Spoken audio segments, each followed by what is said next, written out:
Assalamualaikum warahmatullahi wabarakatuh.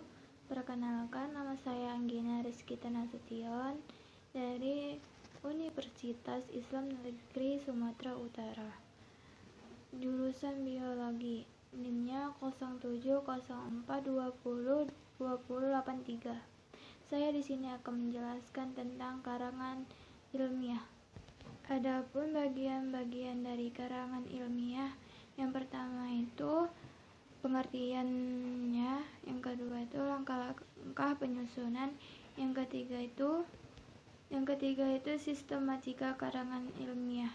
Oke, kita lanjutkan. Yang pertama itu pengertian karangan ilmiah. Karangan ilmiah adalah pengetahuan yang menyajikan fakta dan ditulis menurut metodologi penulisan yang baik dan benar. Oke lah, kita lanjutkan. Yang kedua itu langkah-langkah penyusunan karya ilmiah. Yang pertama itu persiapan, yang kedua itu mengumpulkan data, yang ketiga itu pemeriksaan, yang keempat itu menyajikan. Di dalam langkah-langkah penyusunan itu kan ada bagiannya persiapannya itu pun ada bagiannya lagi, seperti memilih topik. Yang kedua itu membuat kerangka karangan. Memilih topik itu ada bagiannya lagi. Yang pertama itu topik yang dipilih harus ada di sekitar Anda. Yang kedua itu topik yang dipilih haruslah topik yang paling menarik dari perhatian Anda. Yang ketiga itu topik yang dipilih berpusat pada suatu segi yang ruang lingkupnya sempit dan terbatas. Yang keempat itu topik yang dipilih memiliki data dan fakta yang objektif. Yang kelima itu topik yang dipilih harus Anda ketahui prinsip-prinsip ilmiahnya. Yang keenam itu topik yang harus dipilih harus memiliki sumber acuan. Yang kedua, pengumpulan data. Dalam tahap ini, penulisan atau penyusunan harus mengumpulkan data-data dengan cari informasi dari perpustakaan yang mengenai hal-hal yang ada relevansinya dengan judul yang digarapnya. Yang ketiga itu pemeriksaan konsep itu mencakup pemeriksaan karangan dan cara penyajian serta menyunting bahasa yang digunakan. Dalam menyajikan naskah karangan ilmiah itu, kita harus memperhatikan tata cara dalam menyajikannya, yaitu yang pertama itu membuat garis-garis pembatas. Yang kedua, penomoran memakai angka Arab. Yang ketiga itu dalam menyusun karya ilmiah, kita harus memiliki buku sumber. Sistematika karangan ilmiah. Yang pertama itu bagian kulit luar, yang kedua itu bagian inti karangan ilmiah. Bagian kulit luarnya itu ada bagiannya lagi. Yang pertama itu sampul, yang kedua halaman sampul dalam, yang ketiga itu halaman pengesahan, yang keempat itu komponen abstrak, yang kelima itu halaman pengantar, yang keenam itu daftar isi, yang ketujuh itu daftar tebal, yang kedelapan itu daftar gambar. Halaman pengesahan dibagi lagi beberapa itu. Yang pertama itu penulisan komponen, yang kedua itu posisi atau letak halaman pengesahan, yang ketiga itu pada karya ilmiah dalam bentuk makalah tugas terakhir, yang keempat itu pada makalah terakhir skripsi, yang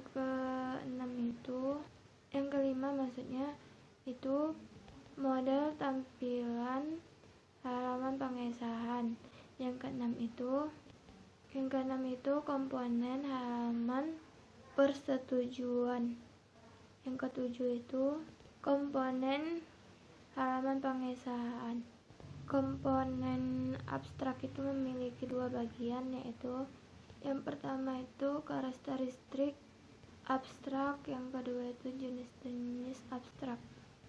Karakteristik abstrak itu yang pertama itu singkat, yang kedua itu berketelitian tinggi, yang ketiga itu bentuk tulisan.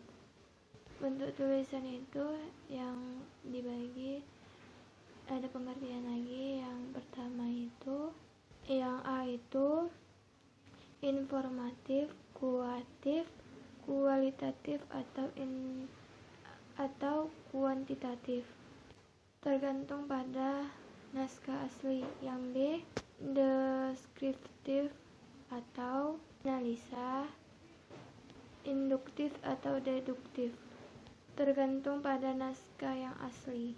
Yang keempat itu struktur pun ada bagiannya. Yang pertama itu judul laporan, yang kedua itu nama asli atau penulis laporan, yang ketiga itu tujuan atau masalah, yang keempat itu cara kerja atau proses, yang kelima itu hasil kerja, yang keenam kesimpulan, yang ketujuh itu inisial penulis abstrak. Oke lah, kita masuk jenis-jenis abstrak. Yang pertama itu abstrak indikatif, yaitu abstrak yang menguraikan secara singkat masalah yang terkandung dalam dokumen lengkapnya. Yang kedua itu abstrak informatif. Informatif itu miniatur lioran atau dokumen asli dengan menampilan selengkap mungkin data laporan hingga pembaca mendalaminya. Halaman pengantar, unsur-unsur yang dicantumkan secara penulisannya. Yang pertama itu mengucapkan syukur kepada Tuhan Yang Maha Esa. Yang kedua itu penulisan karya ilmiah. Yang ketiga itu menjelaskan penulisan pelaksanaan karya ilmiah. Yang keempat itu penjelasan adanya bantuan.